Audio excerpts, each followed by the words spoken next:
Good afternoon, everyone. We will begin shortly.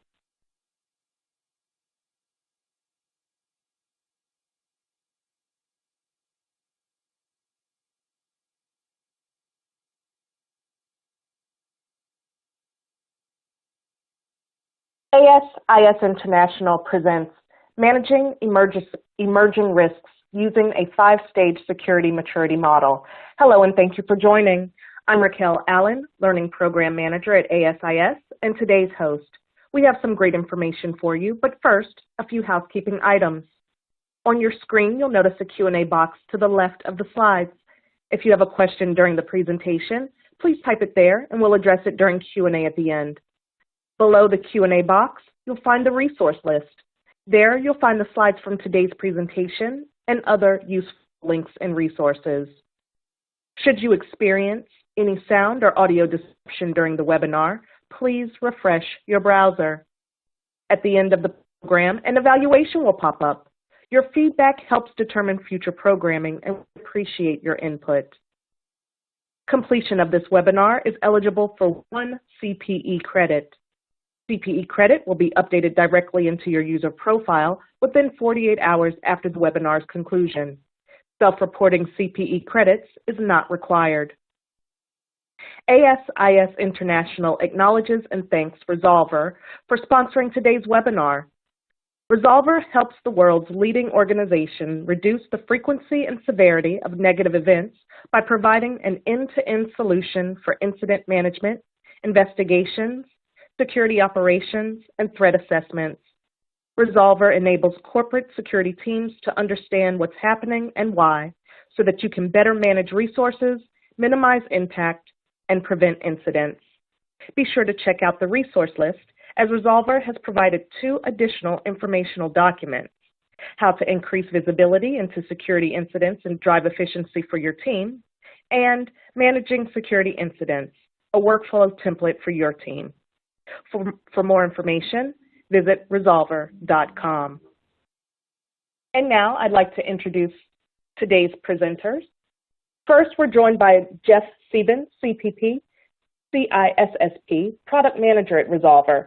Jeff leads the IT Security Council, or ITSC, at ASIS, which is made up of members passionate about IT, security, and cybersecurity management. During the day, he works in the security industry, and he is focused on solving security industry problems with software. He has consulted over 250 companies, ranging from one-person security teams to global security teams, from guards to CSOs and CISOs, with some of the world's largest organizations. He is currently focused on helping retired law enforcement and retired military members mature in their knowledge of risk management in business. Welcome, Jeff. I will pass things over to you, as well as allow you to introduce Darren. Thanks so much. Thank you so much, Raquel. I hope everyone here is staying safe and healthy in the midst of this world pandemic. We've got some great education for you today. It's my pleasure to introduce Darren Hill. He's been with Resolver for 3 years, and he's worked directly with corporate security leaders around the world, large and small, mostly large, to help build out efficient and effective security programs at industry-leading organizations. Many of them you'll recognize by name. He is passionate about taking security teams to the next level of maturity by leveraging technology to get the most out of data and to make informed decisions to help protect your organization. A unique thing about Darren, every single business day he's worked at Resolver, he's talked to a customer. So he's so glad to have you here, Darren. Thank you, Jeff. Thanks, everyone, for joining today as well. Awesome. So we'll just cover a couple of learning objectives, and then we've got a question for you. So today, we want you to be able to identify where your organization currently fits along the security maturity model. We want you to apply the model to determine where and when to invest in additional activities to grow that function, and to gain some best practices on how to manage emerging risks at each stage of the maturity model. And with that, we have our very first poll question. So here, on a scale of 1 to 5, where do you think you fit in your security maturity process? And just to let our audience know, this poll will remain up for the next 30 seconds. Please select your answer and hit submit. Thank you.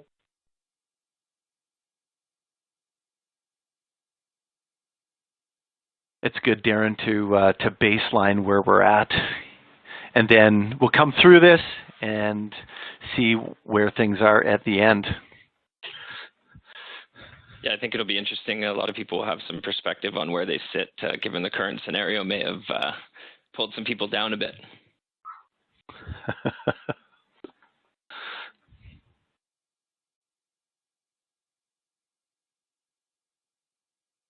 Okay, so I'll take over. Jeff, thank you for the introduction, very kind. And again, thanks everyone for joining today. We really appreciate your time, especially given the interesting circumstances we're all dealing with today. We're not going to have a lot of COVID content, though much of what we're going to talk about today does apply in situations like this.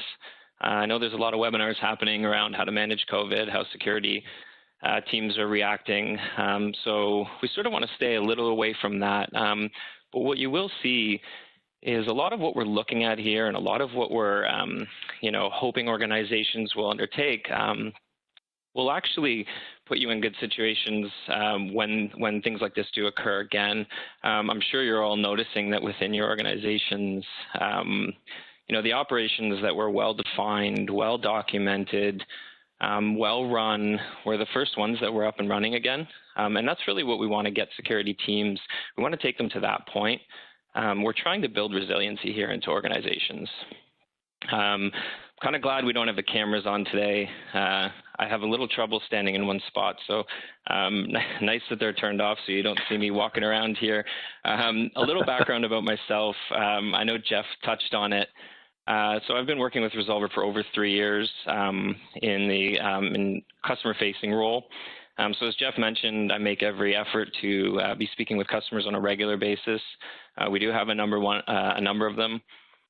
And one of the important things I like to do and take back is a nice, tight, closed feedback loop within our organization. A lot of what we work on is driven by the challenges that the security industry is trying to solve, the security and risk industries are trying to solve. So by working with these organizations and bringing that feedback back into the organization, into Resolver, we're able to better serve those challenges for a larger audience. So when we look at the landscape of corporate security, we're looking at a large number of activities that feed into defining that job. And when we decided to look at the maturity model, speaking with hundreds of customers over 30 years now, we saw some common themes. The first of which was no matter who we spoke to, whether they were the most sophisticated organization or whether they were just starting out, they all came from the same spot. And those are the tenets of physical security, often referred to as the guns, gates, and guards. So, organization just starting out, and it was like, okay, we're going to start up a security program. What are we going to do?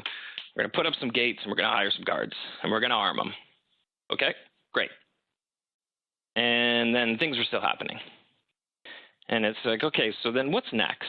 And so that's kind of where we came into it. Is we wanted to help organizations get to the next level. If everyone's doing the same baseline, let's figure out what's next. And where we really came to on that is the incident management side of things, and that's the maturity model we're going to walk through today. We do understand, though, that as a security team, there's a number of activities that all feed into that, and they're listed here, from security risk to security operations, case and threat management. But we really see this as all stemming out from that singular point in time. That incident has happened, and that's what's driven all these other activities and the need for them to occur. So we'll slide over here and get a little visual on the model here. So in the simplest form, what we've really tried to do is lay out a path of success or maturity for corporate security teams. Now, there's a couple things to note here. One is this isn't a score. It's more meant to be, and it's not linear, so not everyone's going to take the same path. Success may be measured differently by different organizations. So there's, any number of routes you can take to get there. But what we want to understand is that list of activities and how they build on top of each other, and understand that this is a process. It's not something where we could do it overnight. We could map it out. We could hire some MBA who understands business processes, and we could draw out a playbook and implement it tomorrow, and the next thing you know, we're at stage 5. It requires a lot of efforts. It requires a lot of critical systems. It requires a lot of buy-in from the organization, especially as we get further up, which is what we're really going to talk to later on as we get into each of the stages. And through this, what we want to do is ensure that we're taking little steps. We're defining processes. We're refining processes as we grow. We're focusing on accurate data collection and efficient use of that data. And this is meant to drive that organizational buy-in. And then once we get that organizational buy-in, the growth actually does become a lot easier. So as we mentioned above, there's no two organizations that are the same. Two companies operating in the same industry, same region, same size, have completely different organizational objectives and thus different organizational structures, different organizational demographics, psychographics. And that sort of defines how you might walk through this path or what your success metrics might be to get to this stage 3. But what it does tell us is not every team, not every company will want to get to stage 5. There may never be a need within an organization to get to that level. At that point, we are talking about high-risk events. But the way we look at it is stage 3 is a goal for everyone.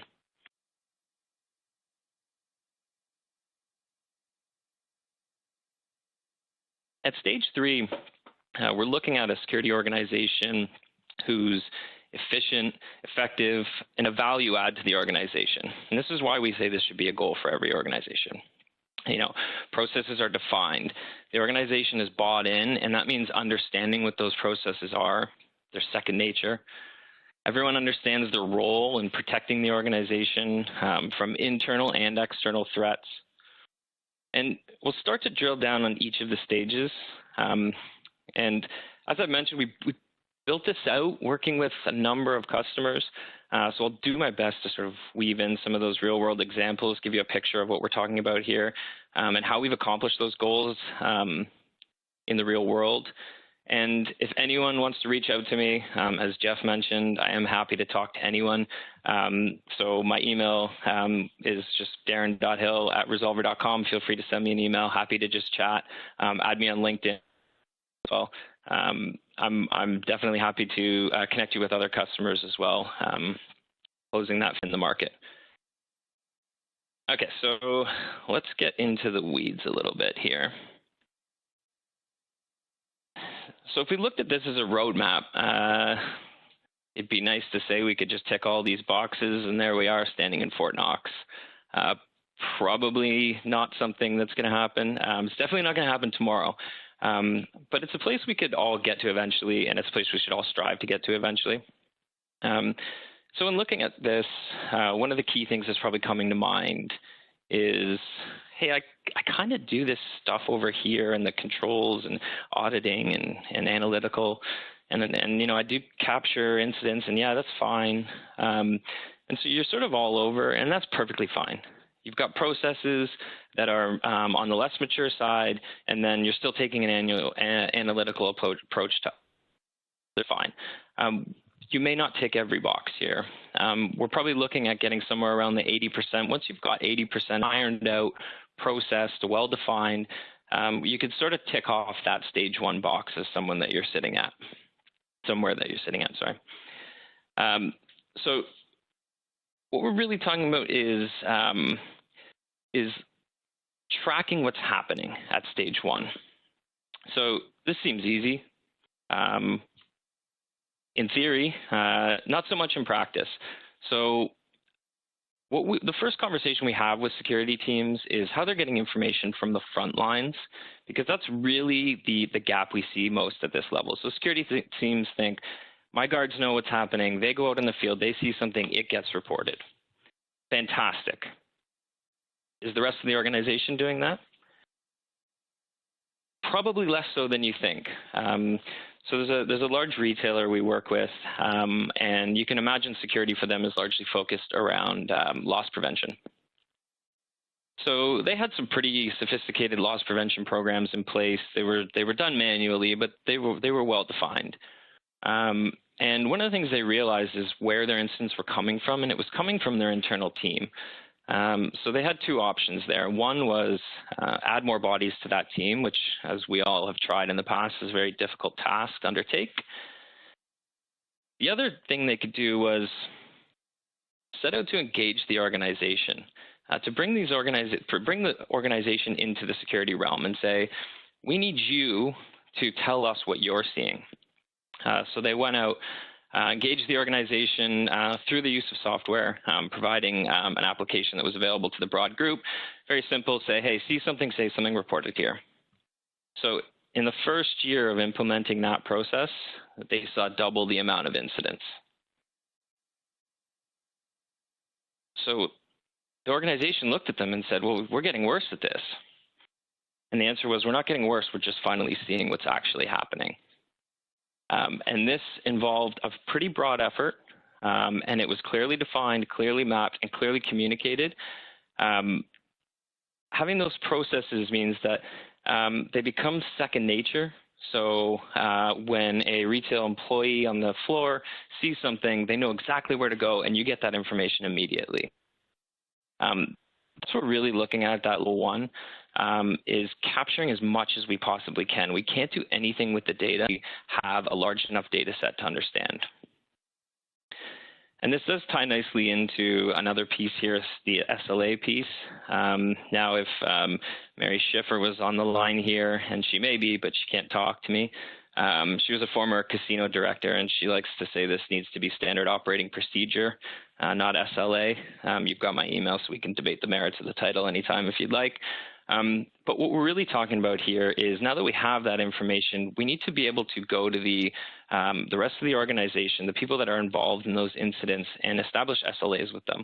So when we know something's occurring, there needs to be an action taken. And we can't own all of those business units, whether it's facilities or whether it's operations management. Those are groups we interact with a lot. We need to have them understand that when we see something and we need an action taken, they need to buy in with us. So you're starting to see a little bit here why it's a progressive process. We need to do certain things before we can build on them. So let's look at stage 2. So we're now really good at collecting data. We're actively engaging the organization in matters of security. Because we're starting to have a better picture of what's happening, level 2 reporting becomes something we can undertake. And that's the beginning of context to the incidents. So there's a number of ways in which we do this. And it may just be a simple disposition of a person. Are they an employee? Are they an outsider? A physical attack? Was there a weapon present? We're now starting to understand how we can bucket these into categories. And so context is huge at stage 2, and that's why we look at it as that enrichment phase. You've got a big pile of data, and it's sort of simple, and now let's start adding things in. So we've got the organization engaged, we've got people reporting incidents. Hey, can you tell us a little bit more about what you saw here? And we're starting to build up a bigger story around these events. And then as we move forward here to stage 3, one of the key indicators here is it starts to become proactive. So we know what's happening. We have a basic understanding of where it's happening and who it's happening to. And we're starting to put controls in place to prevent those things from happening again. And now to do this, we have to have a basic understanding of our organization, the impact on our organization. We're still working with a pretty limited budget at this point. Need to prioritize those events, and that's where that impact comes in key. And we're proactive in that we're auditing and monitoring and tracking, and ideally providing a net reduction through aversions or recoveries.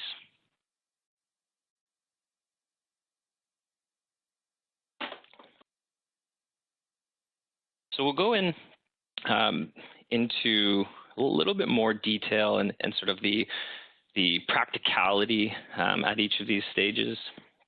So we understand the activities, but how do we go about that? What does it mean to undertake this? So by capturing the incidents, we now know what the problem is. You can't tackle a problem until you know the problem. We've categorized the incidents. We've got a basic understanding of how to respond to specific types of incidents and standard operating procedures for Mary there. And now we understand the reason we focus on capture and categorize as the first activity. We all know that organizations see us as this entity. It has to exist. But it's not often understood what we do. We're starting to paint that picture of, here's the data we're collecting for the organization. Here's how it's beginning to provide value back. We've got people understand that. Gives us a bit of a seat at the table, or at least an invite sometimes. It's allowing us to justify additional resources. So one story that comes to mind here is an energy company we were working with. They found a hole in the fence of a perimeter, and so they called facilities up and said, "Hey, we've noticed this hole. It needs to be taken care of."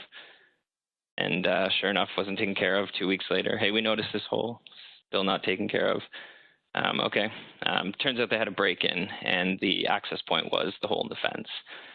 So documented the incident, the activity that wasn't taken, and the impact it had on the organization. Started to show the value of what the data the security team is collecting. Especially, it becomes clear when the organization isn't supporting these efforts. So as a result of this effort, the security team was given a dedicated resource on the facilities side. What that enabled them to do was, when these things did occur, they were able to go out and say, "Hey, this person who's at our fingertips, can you fix this immediately?" And problems started getting solved a lot quicker.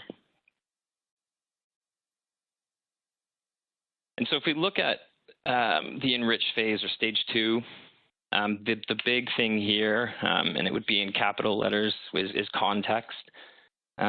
This is massive. Now that we're collecting this information, what does it mean? So we touched on this a little bit earlier. It's like that disposition. It's of a suspect, or even the value of something that was stolen.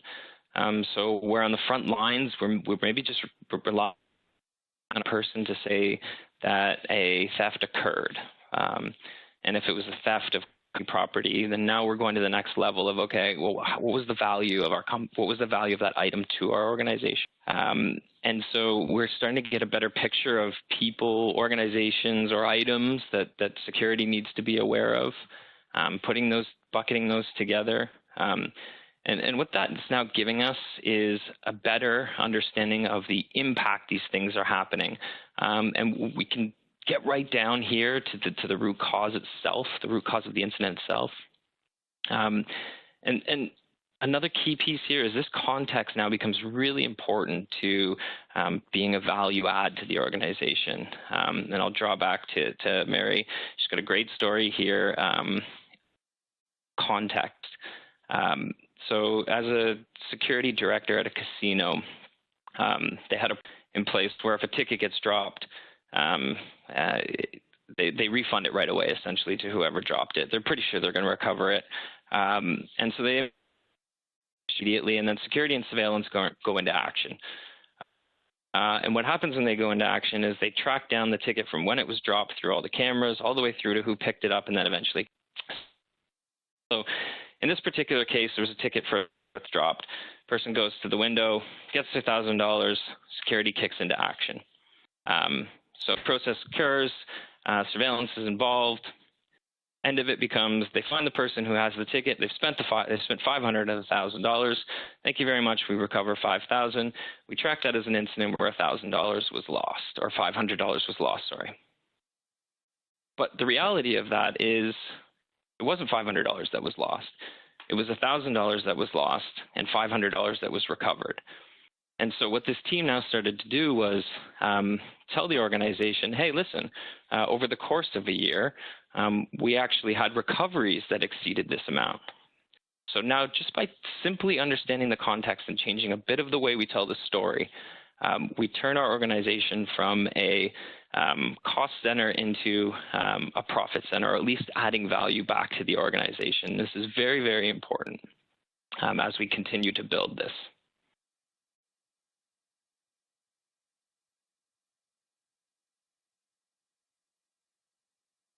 So the optimized stage. So as mentioned previously, this is a really important stage.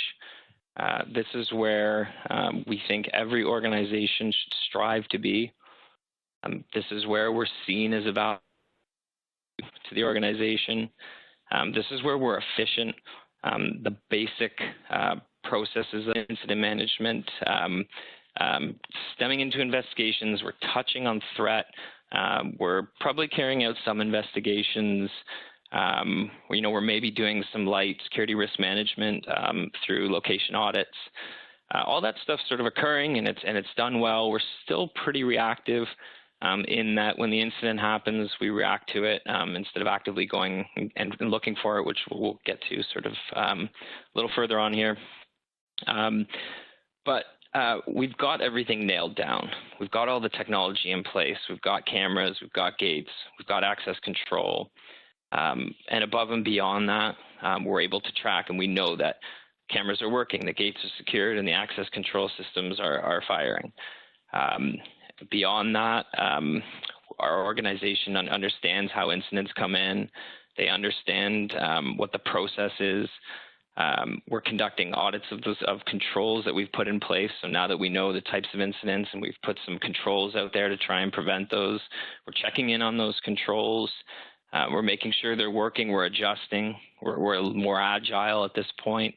And we've got resources dedicated to high impact locations generally. So through those audits, we're understanding what assets are in those facilities, and we're dedicating resources to them. We're able to define the impact of something and going to the organization and resourcing appropriately and efficiently.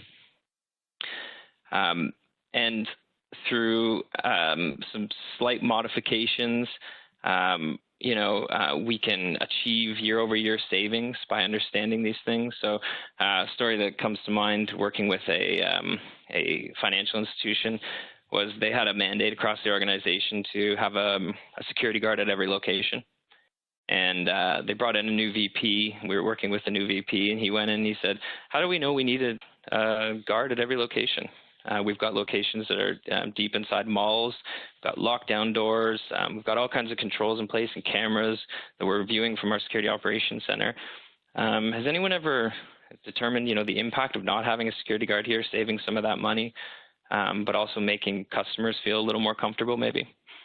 So they went through and did some data, and they definitely pulled in some outside feeds, threat management feeds, et cetera, and determined they had a whole host of locations that didn't require those guards. And by saving the money on those guards, they were able to upgrade some of the physical infrastructure, upgraded some of those cameras and those alarm systems and so on, and which generated to year-over-year savings. So a little bit of expenditure up front. So one of the tough things at this stage is we're still fighting for budgets. But that's one way where we can now have the conversation about a true value and tie it back to a dollar figure to the organization. Another thing is we're doing some simple relationship modeling here, finding some patterns within the data. And we're starting to look at the process of threat management through our now advanced level of data capture. We're starting to understand and close off some of the threat vectors. We have an understanding of our attackers, physical, logical, and though we're reactive in our responses, we're still very proactive in our approach to preventing them. And this is why at stage 3, you are a very optimal organization. And it's sort of a natural transition here into stage 4.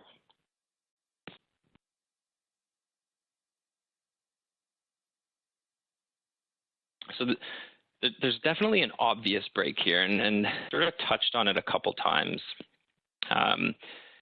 But the big thing really is going from 3 to 4, and then 5, of course, but the break between 3 and 4 requires significant investment in time and resources.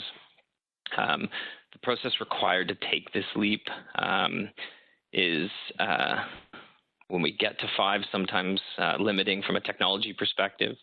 But what we're looking at here is those high-risk incidents where we need to get out front of them. We need to prevent them from occurring, because if they do occur, they're detrimental to our business. So we tend to speak to these stages at a higher level and less at a tactical level. We're at 1, we're saying you need to capture your incidents, you need to understand the incidents, you need to provide context. This is really all telling you what's happening. To anticipate an incident will differ from industry to industry, so to lay out those activities is a little difficult. If we looked at an organization who relies heavily on like physical infrastructure, you're going to take it on very differently than an organization who relies on a virtual infrastructure. So if we think about it from like a utilities provider that's heavily physical versus a software company who's very virtual. There's tactics that may apply to both, but the execution of those is very, very different. And at this stage, we have full organizational buy-in. And again, that doesn't mean it's easy to get budgets. I would love to say at some point, we had the blank check, but we don't. But we've definitely provided value back to the organization. They're definitely willing to listen to us. We've got all the technical foundations in place, both hardware and software at this point. It'd be hard to get here without that, without a pretty key piece of software and a pretty big investment on the hardware side. And the big thing at 4 and 5 is data. Now we have it all, and we've got lots of it because we have all these systems. And these systems are all feeding us information minute by minute, second by second in some cases. We're getting threat feeds to potential external threats, whether geopolitical, weather, et cetera. The incident systems feeding us incident data from the front lines, what's happening, where's it happening, who's it happening to. We have systems providing large-scale data, like access control systems that are picking up and telling us card swipes all over the organization. And so a good example of like an anticipate feature or function there, I guess, is on that keycard data. So, these things pull in millions of alerts a day. And, a false keycard swipe in a vacuum means pretty much nothing.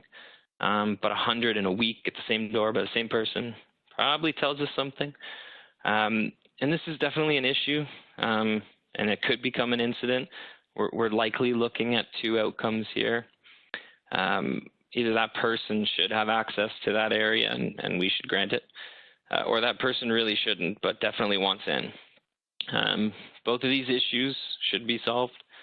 One has a significant impact on the organization.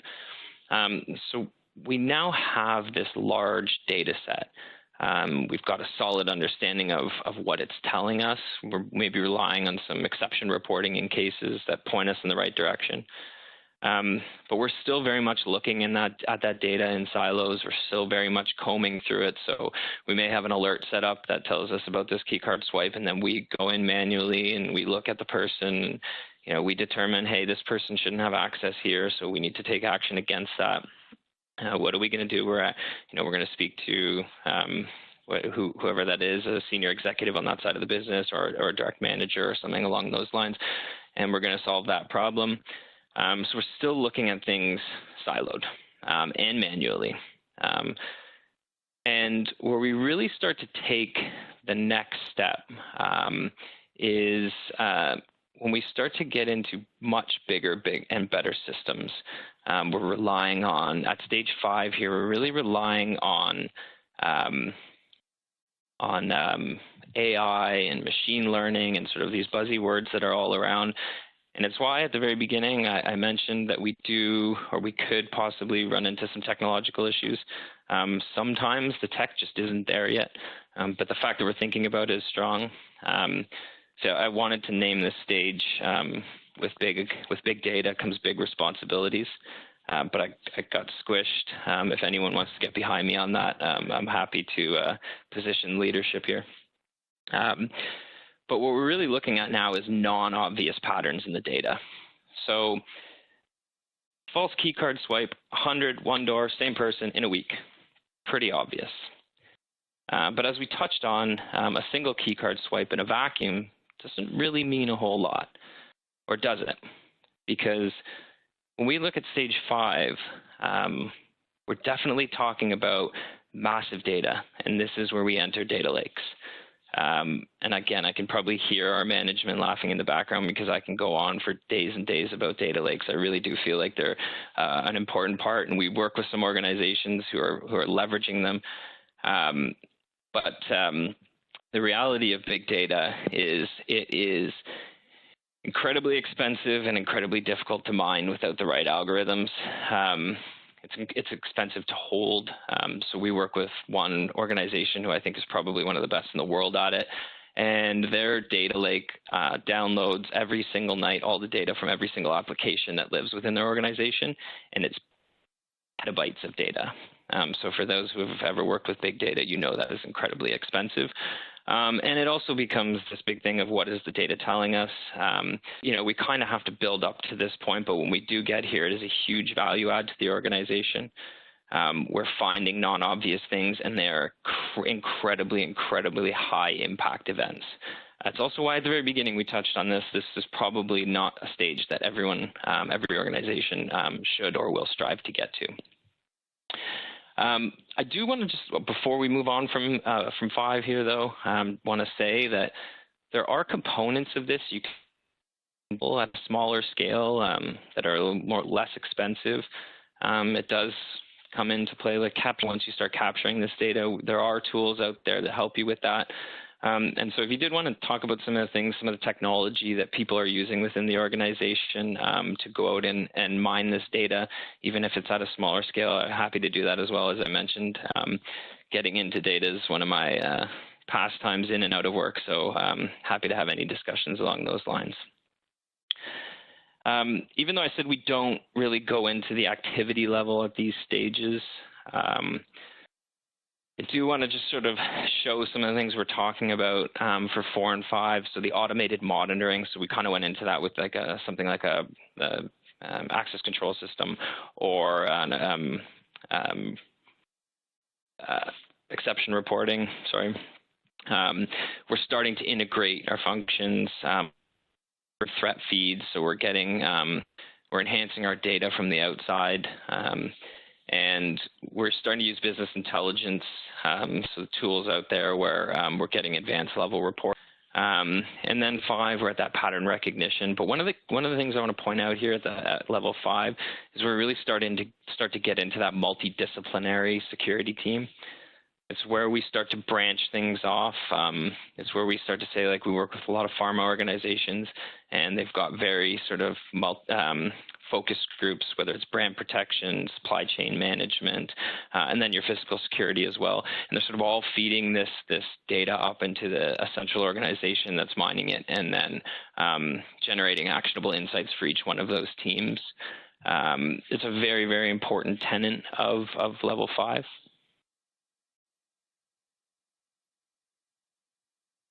Okay, so just to conclude, the role of security teams, as we've kind of covered over the last or so, is, it's going far beyond what it was at one point.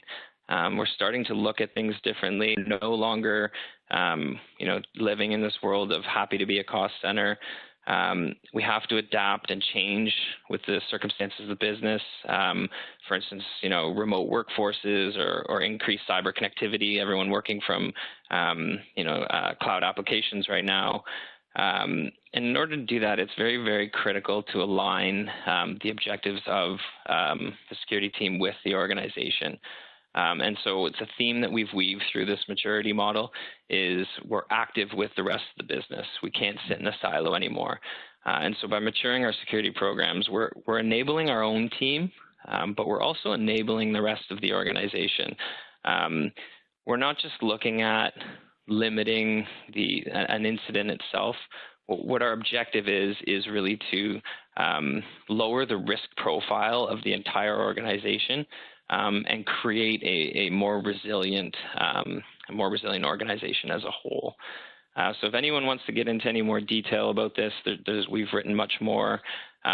We only have a short time today, so I'm happy to have a conversation with anyone. We've also got some time for Q&A at the very end, so feel free to post those questions. Jeff, I'll hand it over to you for a wrap. Yeah, awesome. Thanks so much, Darren. That is a lot of information, and hopefully, just like I was, hopefully you were going through kind of in your own mind assessing where you are in the maturity, how the stories relate to you, how other you know, these markers of these different stages help you guide along to a little bit more of a proactive approach and move you down through security. So we want to ask this the second part of our question, and that basically is, Raquel. Now that we've walked through the Resolver Security Maturity Model, where does your organization fit? This poll question will be up for 30 seconds. Please select which item most closely matches with your organization now and hit submit.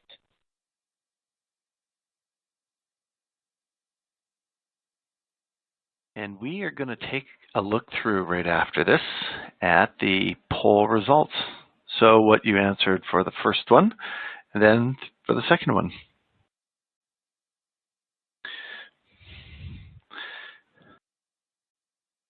All right, and this next area shows the results of the first polling question that we asked back, I believe, on slide number 4 or so. Well, that's good, Darren. I think like before, everyone was, you know, they're answering. They're kind of like at about a 3 out of a 5.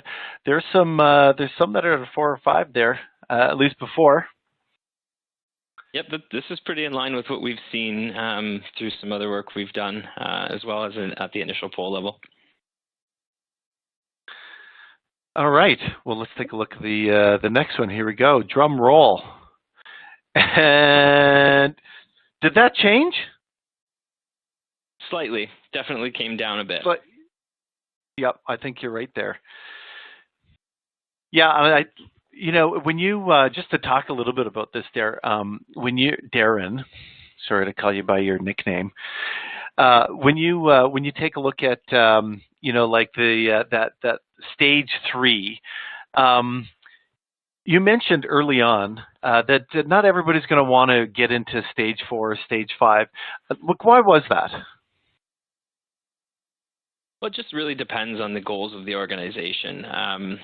You know, I would say you're really talking about some high impact stuff. So I touched on the pharmaceutical side. You know, not every organization is going to have to deal with something like a counterfeit product getting out into the market and somebody dying. And that's really what we're talking about. I know that's sort of a drastic example, but that really is what we're looking at stage 5, is getting out into the market and finding an incident before it occurs, because it has absolute dire impact on our organizations.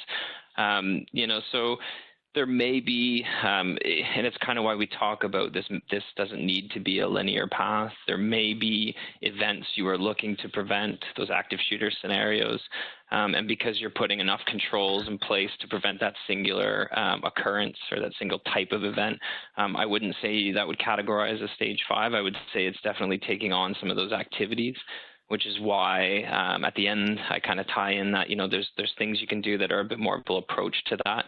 That apply to just about any business.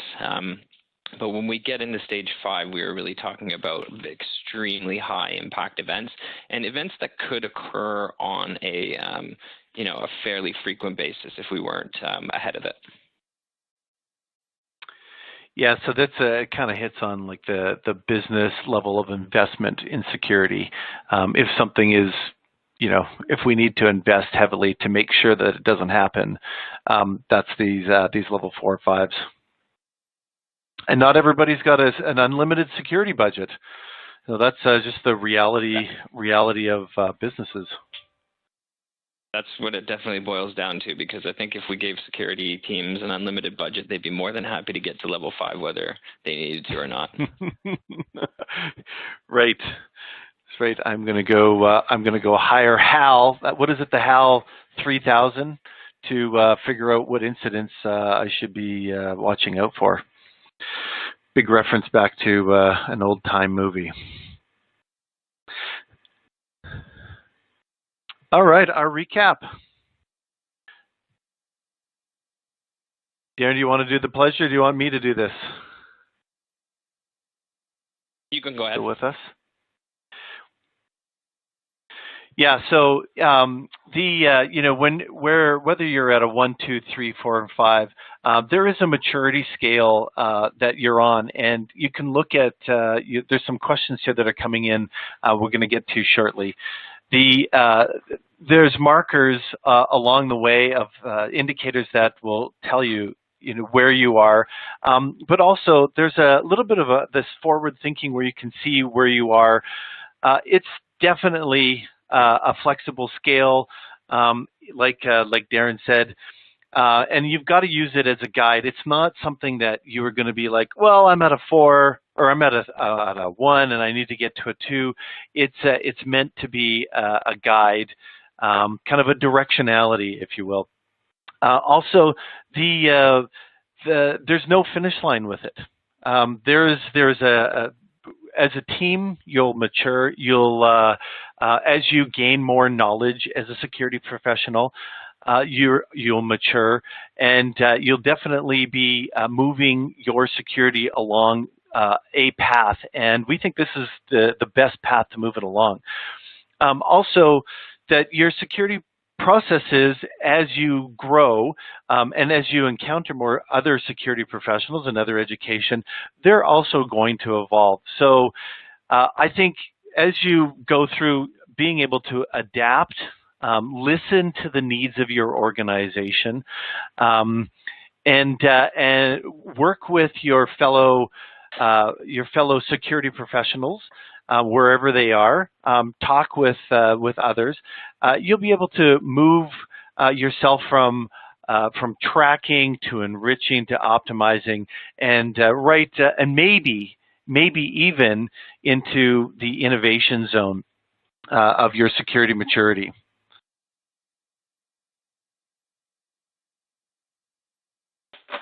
We've got a.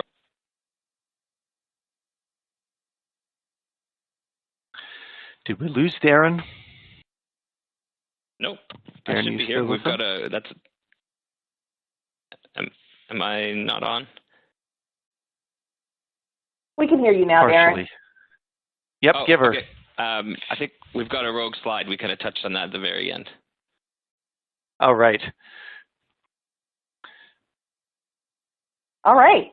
So thank you, Darren, for your presentation, and Jeff as well. So we do have several questions from our audience, but before we dive in, I'd just like to take a moment to remind the audience to take this opportunity to ask your questions as well. Just look for the Q&A box that should be to the left of your presentation slides.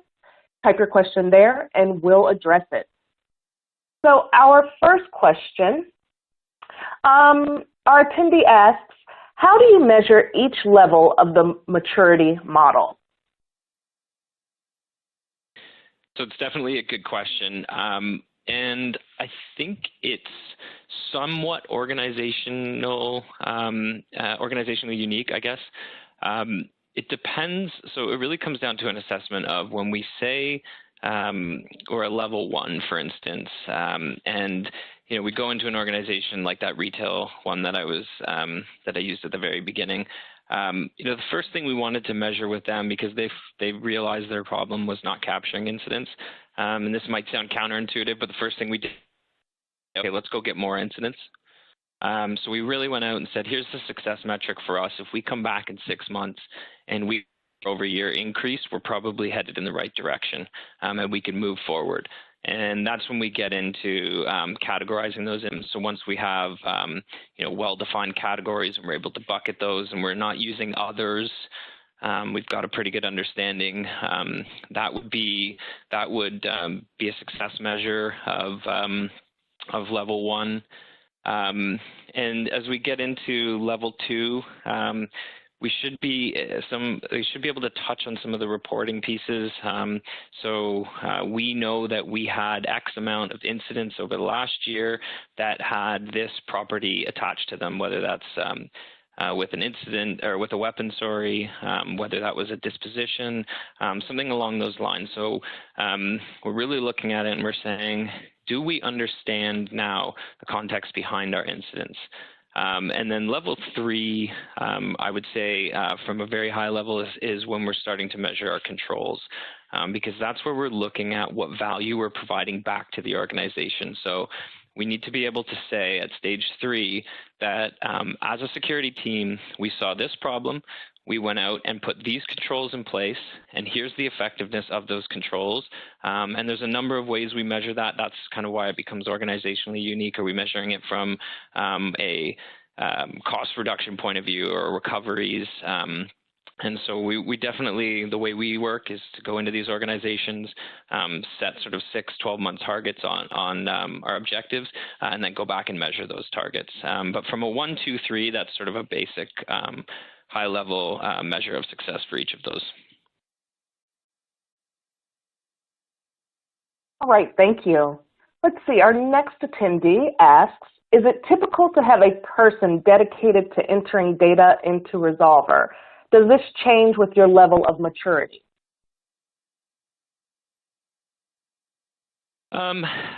Maybe a little clean, but I'll give it a try. So I'd say a simple answer to that is no. I mean, we have dedicated people who are in Resolver in our platform on a regular basis, adding data or adding. But if we've done our job as an organization, we really have, and then I say as an organization in terms of a security team, if we've done our job, we have the entire organization entering data in. So we may have people that are dedicated to enhancing that information, people that are going back to the original reporter to collect additional information, and that may be a single person, maybe multiple people. But I would say we've done our job if there is a large amount of people that are all feeding data in a security reporting system. Okay, thank you. Our next attendee asks, where does reassessment or incremental improvement happen in the model? Everywhere. Yeah, constantly, I think. As is always the case, we are assessing what we're doing. So I touched on the control effectiveness piece. So it's probably a standard process at 3. We now have processes in place whereby we're reporting incidents, we're reacting to incidents, we're putting controls in place, we're auditing those controls. So we put a control in place to prevent something from happening, and in 3 months, did it happen? Did that control work? Are we still seeing those events? If we are, we need to reassess the control. So we're constantly doing that. But it really happens even at stage 1. If we attempt to go and capture more incidents and we don't, we need to reassess. It may just be the case that we were capturing them all and we tick that box and we move on to categorization and context and understanding. And that happens, and that's fine. And so I don't think there's ever a place on the model where we're not assessing. If we get to that point, we've probably stopped doing our job. All right, thank you. Our next question, does this replace the ASIS ESRM maturity model?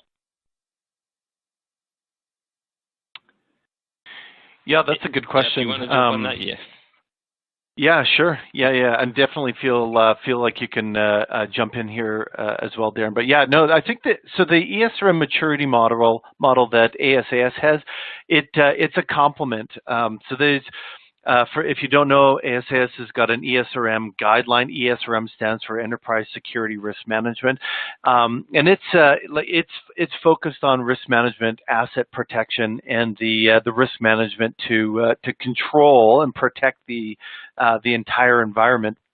So this is going to go hand in glove with that. ESRM kind of looks at the business part of, are we investing right? Are we protecting what the major stakeholders want to protect?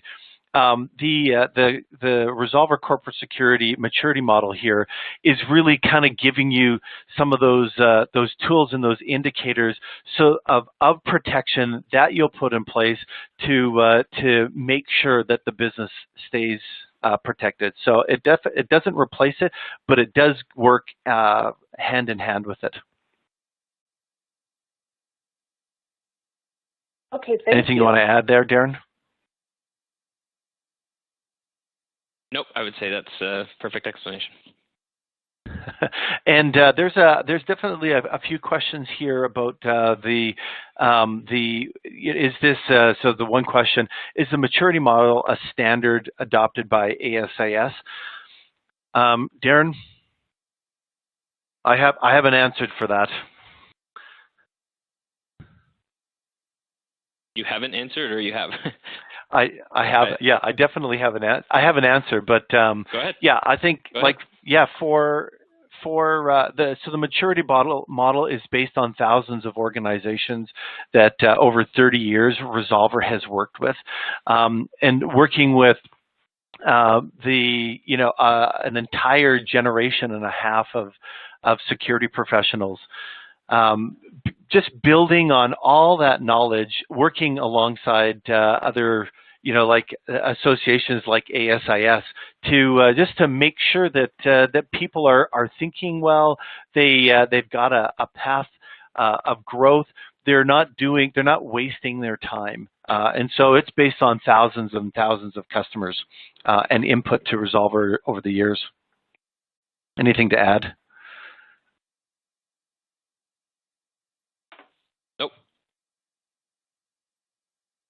All right, so let's take one more question before we wrap things up. So this attendee wants both of your opinions on, in your experience, are the majority of security incidents caused by insiders or outsiders to the organization? And I understand that industries are different, but in general, what has been your experience? Darren, I'll let you kick off things.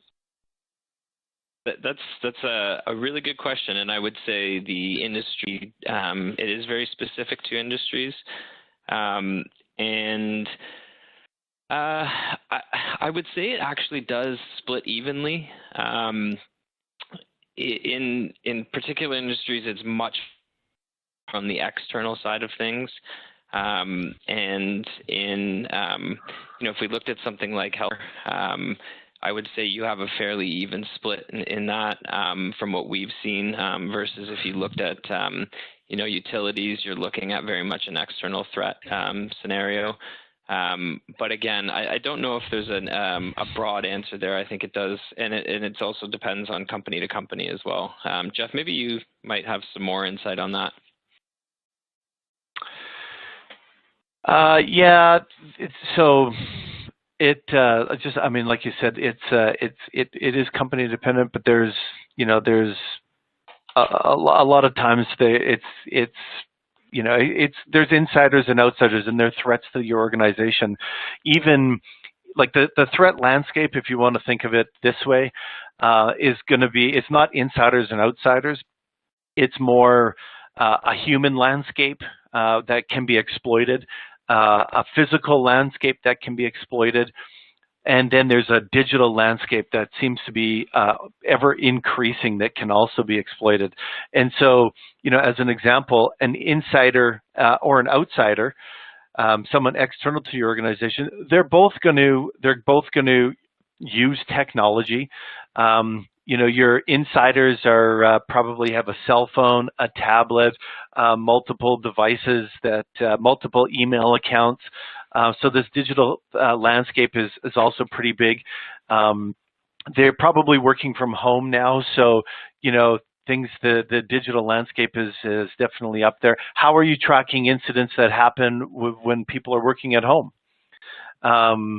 So these are these threats can be insiders or outsiders, and to say if it's industry specific, it definitely is different. All right. Well, with that, we are out of time. So thank you to Jeff and Darren for their wonderful presentation and their outstanding insights. And thank you to our attendees for joining as well. Once the webinar ends, an evaluation will pop up. The evaluation is brief, so please take a moment to tell us what you thought about today's program. ASIS values the feedback as we look to schedule future programming. Lastly, completion of this webinar is eligible for 1 CPE credit. CPE credit will be updated directly into your user profile within 48 hours after the webinar's conclusion. Self-reporting CPE credits is not required. Have a great afternoon. You'll now be redirected to the webinar evaluation.